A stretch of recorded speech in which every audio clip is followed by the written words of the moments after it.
Eu acredito que eu não poderia começar falando da minha história sem falar da história de outro Roldão. Nesse caso, o meu pai. Meu pai nasceu numa ilha de Portugal, na Ilha da Madeira.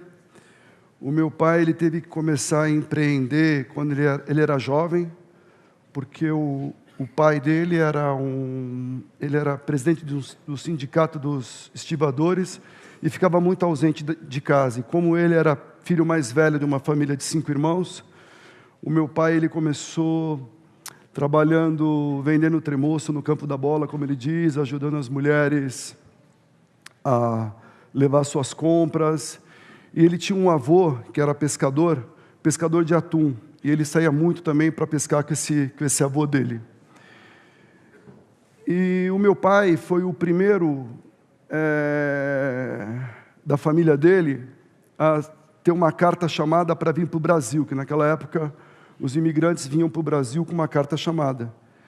E o meu pai, ele veio sozinho quando ele tinha 11 anos, e o interessante dessa história toda é que ele veio no navio com um casal, e esse casal que era para tomar conta dele, e na verdade ele que teve que tomar conta do casal, porque o casal, os 30 dias de viagem, passou mal a viagem inteira, o casal ficou na cama os 30 dias, e meu pai, como já era um homem do mar que pescava com o avô dele, acabou cuidando desse casal durante toda a viagem.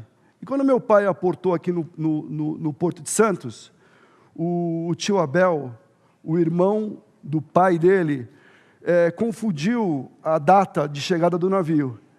E ele se despediu do casal e ficou aguardando o tio Abel. Para surpresa dele, o tio Abel não apareceu. E o meu pai ficou esperando o tio Abel aos 11 anos de idade, 2 dias no Porto de Santos. Incrível. Para um rapaz que tem 11 anos. Hoje, nem a minha filha Paola, de 13 anos, eu consigo deixar ela ir para a praia sozinha. Enfim, e nisso, o meu pai chegou no Brasil, está aqui uma foto dele, que foi trabalhar com o tio Abel na carvoaria. E meu pai é um cara que sempre pensou em crescer na vida, essa que é a verdade. E ele, com 16 anos, ele foi emancipado, e ele começou como motorista de ônibus numa empresa chamada Tusa, em São Paulo. Mas não contente, ele fez, empreendeu e conseguiu comprar um caminhão para puxar areia, depois começou a vender banana, e até que na década de 60, ele comprou uma barraca de feira, conheceu minha mãe, que eu acho que foi um dos momentos mais felizes da vida dele, quando conheceu minha mãe. E o meu pai, ele, durante toda a minha infância, eu nasci em 70, nós somos uma família de 4 irmãos, e o meu pai, pelo histórico dele, etc., ele sempre foi um cara que é mesa farta. Para vocês terem uma ideia, a gente tomava água, mas ele comprou, isso está bem forte na minha memória, ele comprou um espremedor de laranja profissional. Ele levava de caixa a laranja para casa, e cada dia minha mãe escolhia um para espremer, e ficava um balde de 5 litros na geladeira para a gente tomar suco de laranja. E a minha mãe sempre muito amorosa, a gente era muito conhecido na freguesia do Ó, porque minha mãe tinha um Fusca, e aquele Fusca era minha mãe e 4 cabecinhas dentro, que era eu e meus irmãos. E meu pai, como ele era feirante, ele fazia questão de sempre ter uma refeição conosco, que eu me lembro bem quando eu era criança, que era o jantar. E esse jantar era sagrado lá em casa. E só que um belo dia, aconteceu algo que ninguém esperava. O meu pai, ele adoeceu, e a partir daquela noite, a gente já não jantaria mais com meu pai. Porque o meu pai, ele teve tuberculose, teve que ficar 4 meses num hospital, e a gente não entendia muito bem a situação, mas a gente também não podia visitá-lo, então para nós era uma questão bastante difícil, a gente não entendia, éramos todos crianças, Eu sou no meio aqui, está faltando um irmão meu mais novo e a gente lá onde a gente morava. E a gente começou a sentir a dificuldade porque os outros 2 tios começaram a ter que ajudar a gente. Eu lembro muito bem que meu tio Antônio tinha padaria, dava o pão e o leite. E um outro tio meu, o Manuel, ele dava a compra do mês. Até aí estava tudo bem. Só que, uma noite, a gente jantando, e a minha mãe sempre com aquela história de manter a gente animado, muito amor, muito carinho. A gente estava todos reunidos, eu e meus irmãos, o meu irmão mais novo no colo da minha mãe, e o meu irmão Eduardo levantou, abriu a geladeira, e nesse momento, abriu a geladeira vazia, perguntou para minha mãe, mas mãe, não tem nenhuma frutinha? E uma simples pergunta que para nós poderia ser uma coisa normal, a minha mãe começou a chorar copiosamente. Então foi nesse momento que, mesmo criança, a gente não entendia muito bem o que estava acontecendo, mas a gente sabia que a situação não era muito boa. Porque quando a minha mãe começou a chorar desesperadamente, a gente percebeu que havia algo errado. E esse, para mim, na verdade, foi o meu day one. Porque mesmo com 10 anos de idade, eu sentia a responsabilidade e sentia a necessidade de fazer algo. Eu não tive dúvida, tanto eu quanto meus irmãos. Eu fui para a feira, onde o meu pai fazia a sua feira, e encontrei um grande amigo dele, o seu José. E o seu José falou para mim, Ricardo, você vem trabalhar, você vai vender limão na ponta da barraca, e eu vou te dar 2 pastéis e um caldo de cana. Aquilo para mim era fantástico. Além de ser um dos melhores vendedores de limão que o seu José teve na feira, no final do dia, ele me dava 2 caixas de maçã, onde ele me dizia, pode levar o que você conseguir.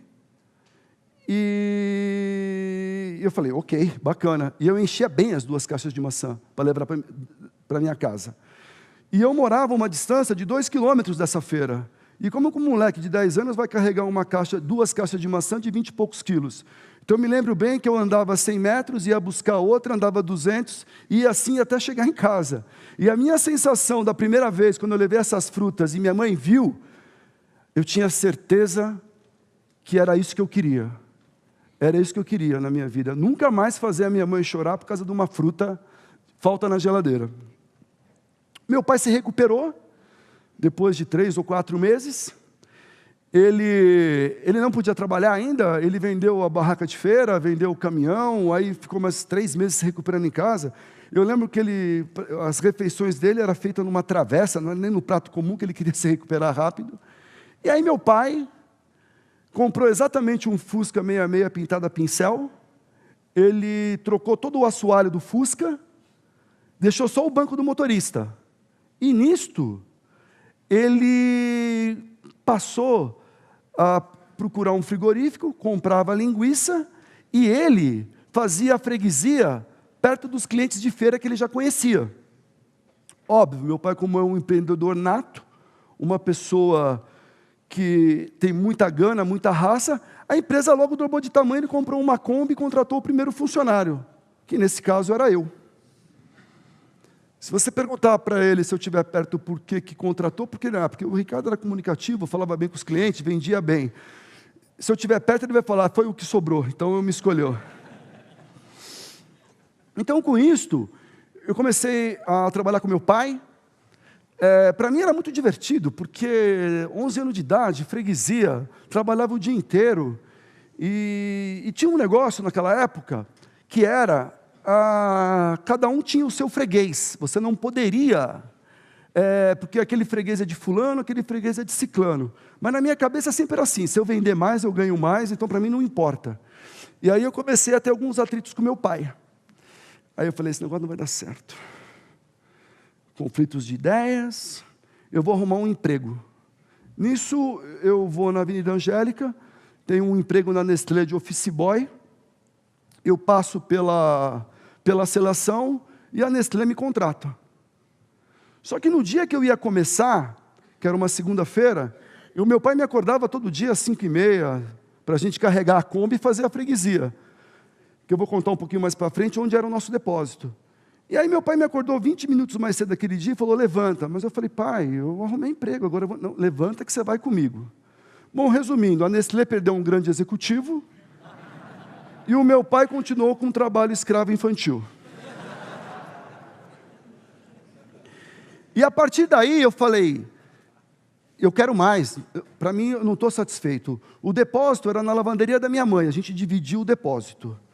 E eu, quando terminei o colegial, eu falei, pai, eu vou fazer faculdade. Ele falou para mim, menino, você vai fazer faculdade para quê? Para vender linguiça? Falei, vou. Pelo menos eu vou ser um vendedor de linguiça formado. Então, foi aí que eu fiz faculdade. Então, a minha vida era acordar de manhã, carregar a Kombi, fazer a freguesia, voltar. Você sabe aquele queijo de Minas, da Serra da Canastra? Que hoje é uma coqueluche? Aquilo antigamente, na minha época, era queijo para vender na periferia. E tinha um mineiro, Donizete, que trazia esse queijo toda segunda-feira de manhã para nós, que ele vinha direto de Piuí, da Serra da Canastra, e descarregava 1 tonelada em casa. E meu pai fazia eu lavar queijo por queijo antes de ir para a faculdade. Agora você lembra que tem muito amigo meu que me liga ainda, lembrando do queijo, amigos meus de faculdade, até hoje, porque não dava tempo de tomar banho, ia direto. Então eu carregava a Kombi, fazia a freguesia, lavava queijo, entregava no dia seguinte, uma loucura.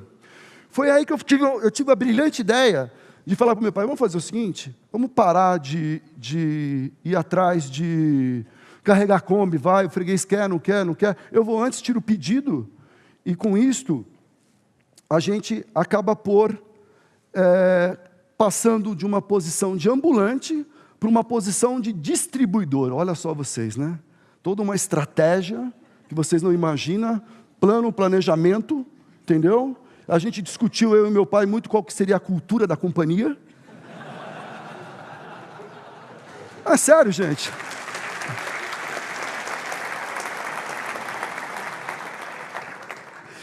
E foi aí que nós mudamos de ambulante para distribuidores. Começamos a contratar os vizinhos da rua, motorista, ajudante. Aí de uma Kombi foi para 2, foi para 3.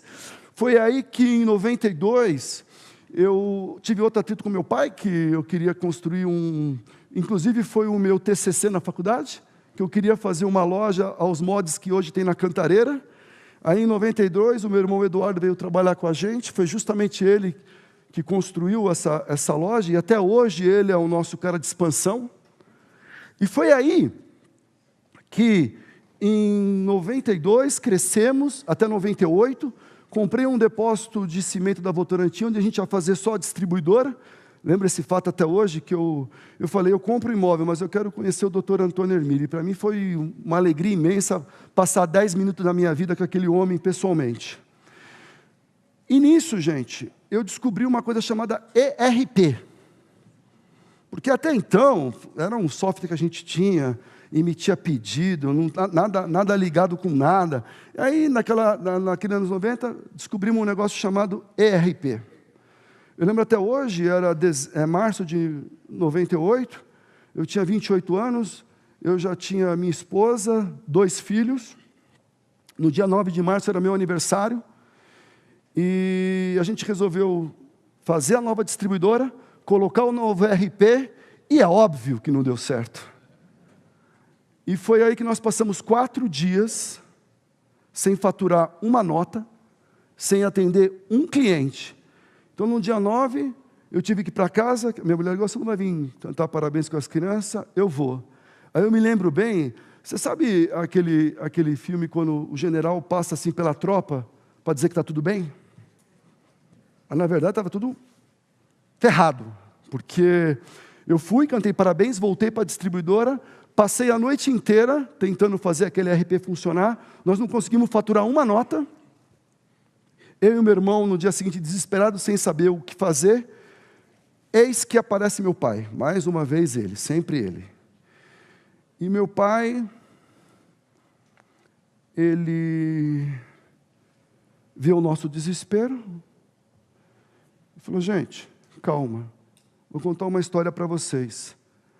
Eu não atravessei um oceano sozinho aos 11 anos de idade para temer o futuro. Eu olhei para o meu irmão olhou para mim, ficamos até envergonhados, né? E eu falei: acho que meu pai tem razão. Nisso a gente conseguiu esfriar o ânimo, tomar a decisão, voltamos ao sistema velho, conseguimos faturar, muitos dos nossos clientes foram buscar naquela antiga loja, e nós conseguimos ali solucionar o nosso problema. E nisso a gente continua crescendo.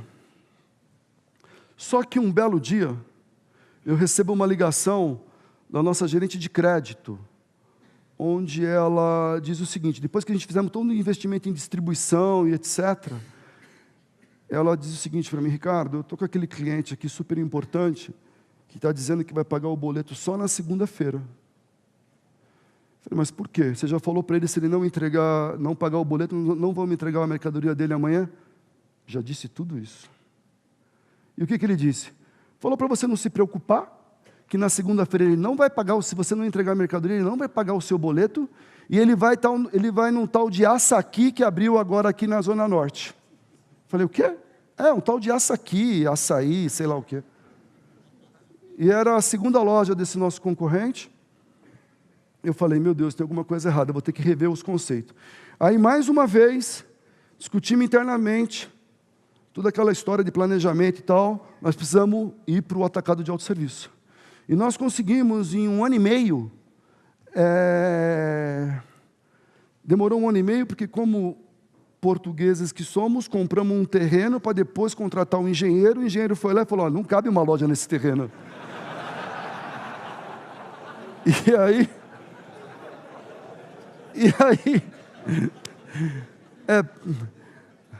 tem algum português aí que não entendeu a piada? Eu falo de novo. E aí o engraçado, que aí eu mesmo, toca aí atrás de outro imóvel, mas mesmo assim, em 1 ano e meio a gente consegue montar a loja de autosserviço, a nossa primeira loja, que vocês podem perceber aí que é muito interessante. A gente tem uma indecisão danada, outro problema, o software é o mesmo, mas passa no PDB, não passa, contratamos um gerente, abre a loja, não abre a loja, não abre, abre a loja, não abre, abre a loja. Um belo dia eu estou passando em frente, a loja está aberta. Aí eu perguntei para ele: mas quem mandou você abrir? Eu falei: vocês não decidiram, eu decidi e abri a loja, está aí aberta. E vocês podem perceber que essa é a nossa primeira loja na freguesia do Ó, e olha só o logotipo, que coisa incrível. Roldão, e no final parecia uma roda, né?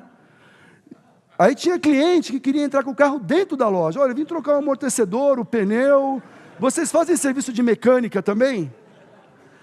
E aí, eu olhava para o meu irmão assim e falava: meu Deus do céu. Mas o mais interessante, gente, a gente tinha 6 milhões de estoque, que era 4 vezes mais que a gente tinha na distribuidora, e no primeiro dia, nós vendemos a quantia de R$12 mil. A gente tinha uma dívida para pagar, que era 4 vezes mais que a gente estava acostumado do estoque, e nós simplesmente vendemos R$12 mil. Desespero, e mais uma vez,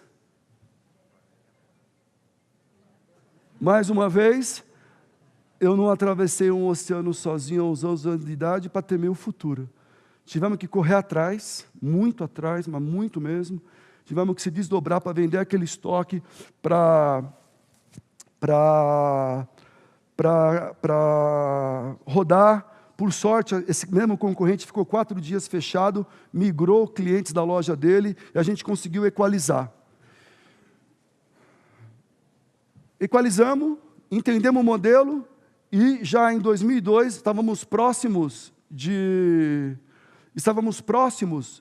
abrir a nossa segunda loja. Mas tudo tem um custo, né? Todo empreendedor tem um custo, e esse custo às vezes pode ser alto. E eu falei para minha mulher: vamos fazer o seguinte, esse ano é só o Natal com a família, nada de Natal e Ano Novo, 300 pessoas. Ano Novo só eu e você. Era 2002, eu tinha 135 quilos. E nós fomos passar rapidamente num hotel ali da Alameda Santos, que é o antigo Monfarrege. E aí eu vi um monte de atleta ali, eu perguntei, o que é isso? Eu falei assim, é a São Silvestre. Fomos assistir a São Silvestre. Nisto, eu vou na largada da São Silvestre, eu vejo pessoas com 50 anos, mais nova do que eu, e pessoas com a minha idade, então nem se fala. Praticamente fiquei depressivo. Aí eu falei para minha mulher, o ano que vem eu vou correr essa prova. Qualquer mulher em sã consciência fala, pô, esse cara está maluco, né? 135 quilos, vai correr essa prova o ano que vem, como assim? E dito e feito, eu não só corri a São Silvestre no ano seguinte, mas depois, ao longo desses 14 anos, eu me dedico muito ao esporte. Eu fiz várias provas, eu já atravessei os Estados Unidos de bicicleta, provas na África do Sul. Esse ano eu fiz uma prova em Marrocos, que diz muito sobre a questão da resiliência, que eu acredito que todo empreendedor tem que ter sempre. Sempre. Como diz a minha filha Pietra, e aí pai, essa prova foi roots, né? Falei, muito roots. É uma prova no deserto do Marrocos. Os meus filhos falam, meu pai é maluco, não entende porque que eu faço isso. Mas é uma prova de 6 dias no deserto do Marrocos. São praticamente quase 700 quilômetros. Só que tem só uma história. Não foram 6 dias, teve uma história. No 5º dia, rasgou meu pneu traseiro. E por a prova ser muito roots, não tem apoio da prova. E a gente debaixo de um sol de 45 graus, já vendo vertigem, 1h30, não conseguimos arrumar o pneu, eis que veio uma Land Rover da organização, que é o famoso Vassourinha. Quem faz prova sabe o Vassourinha que sai pegando todos os retardatários. E pela minha sorte, tinha uma bicicleta em cima. E o problema do cara era o inverso do meu. O meu problema era traseiro, o dele era dianteiro. Então bastava eu trocar a roda para mim poder continuar a prova. Só que eu não consegui trocar a roda porque a bicicleta do cara era tão antiga, tão velha, que não cabia a roda dele na minha roda. Então eu tive que tirar a minha traseira e pegar a dele. E foi aí que foi uma das maiores lições que o empreendedor tem que ter. Foi quando faltava 120 quilômetros para a etapa, nós tínhamos perdido 2 horas, e eu subi na bicicleta, eu e um parceiro meu, continuamos. E ele para mim, Ricardo, você não quer trocar? Eu falei, não, estou bem, imagina. Depois de 30 quilômetros, você não quer trocar? Não, depois de 40 quilômetros, você não quer trocar? Não. Ele percebeu que a bicicleta era muito ruim, e eu estava ficando para trás, que ele falou, dá aqui essa porcaria agora. E trocou de bicicleta comigo. E aí nós conseguimos terminar a prova, mas o que eu quero mostrar com isto? É que na sua vida, no seu caminho de empreendedor, você tem que estar com gente boa do seu lado. Você tem que estar com pessoas que te ajudem. E outra coisa, eu poderia ter entrado naquela Land Rover. Por quê? Tinha ar-condicionado, fresquinho, já tinha 2 caras lá dentro que tinham desistido. Mas sabe qual que é o problema, gente? A gente só perde para nós mesmos. Só. A gente não perde para os outros. Nós perdemos para nós mesmos. E se vocês perceberem, o fracasso é uma coisa muito mais confortável do que a vitória. Porque o fracasso, você se acomoda, pô, não deu. Ah, imagina, o sol estava 45 graus, a minha bicicleta quebrou, qual que é o problema de desistir? Mas o empreendedor de verdade, ele não desiste. Essa que é a verdade. Acho que a mensagem que eu queria passar para vocês é essa. Mas eu tenho agora aqui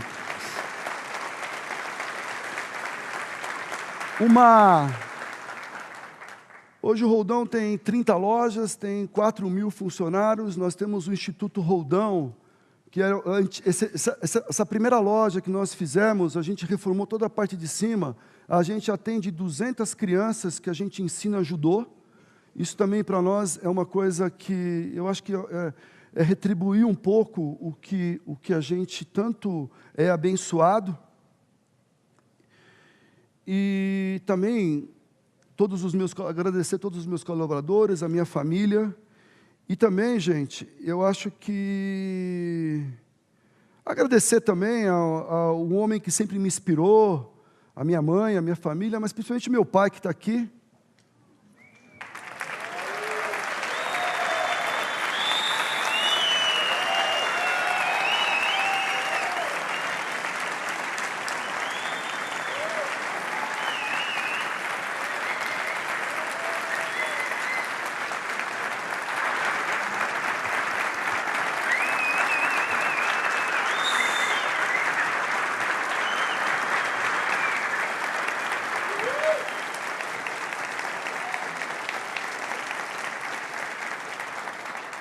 Incrível.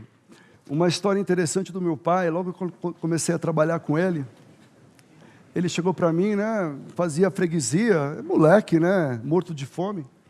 Então, passava no lugar, comia uma coxinha, não sei o quê, e um dia eu resolvi pedir um Big X salada super hiper. Ele olhou, falou para mim, meu filho, presta atenção, sabe quantos quilos de linguiça nós vamos ter que vender para pagar esse sanduíche? Então, são esses os valores que nós carregamos até hoje de integridade. E eu acho que se eu pudesse deixar uma mensagem aqui para todos os empreendedores, essa frase é de um grande amigo, onde ele diz o seguinte: nada, absolutamente nada, resiste ao trabalho. Meu muito obrigado.